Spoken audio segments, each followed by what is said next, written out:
আপনারা দেখতে পাচ্ছেন দরজার পাল্লায় সীসা পেস্টিং করা হচ্ছে।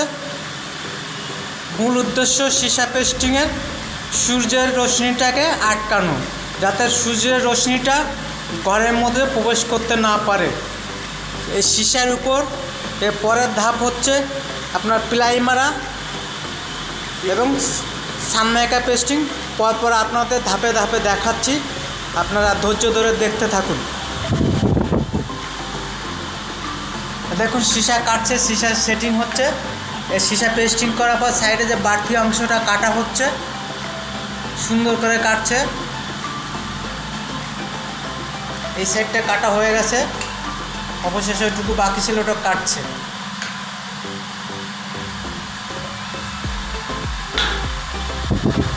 পাল্লাটা সীসা পেস্টিং করা রয়েছে,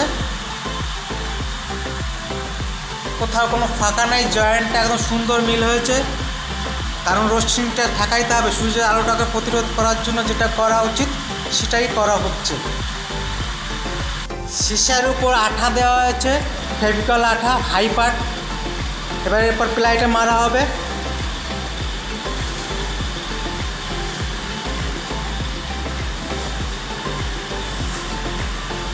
প্লাইটা পড়ে গেল, পুরো সীসাটা ভিতরে চলে গেল, সীসাটা পুরো সীসা কভার হয়ে গেল। সীসাটাকে আউটসাইড থেকে দেখা যাবে না।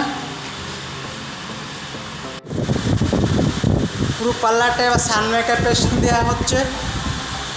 গ্লাসের উপর সীসার উপর প্লাই মারা হয়েছে, তারপর সানমাইকা পেস্টিং দেওয়া হয়েছে। অনেকের প্রশ্ন হতে পারে এটা সূর্যের আলো গার্ড করার জন্য একটা পাল্লা করে দিলে তো যথেষ্ট। তো না বন্ধু, এটা এমনই একটা এক্সরে মেশিন, শুধু একটা পাল্লা ঝুলিয়ে দিলে পাল্লা ভেদ করে সূর্যের আলো ক্যাচ করবে, এই মেশিনটার সেই ক্ষমতা আছে। তাই সূর্যের আলো প্রতিরোধ করার জন্য পাল্লাটাকে এত পরিমাণ সেফটি দিতে হচ্ছে। ফুল কমপ্লিট দরজা।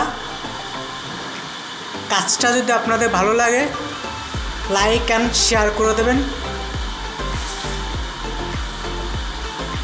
নতুন নতুন ভিডিও সবার আগে পেতে চ্যানেলটাকে সাবস্ক্রাইব অ্যান্ড ফেসবুকে ফলো মেরে রাখবেন, যাতে সবার আগে আপনার কাছে ভিডিওটা পৌঁছিয়ে যায়।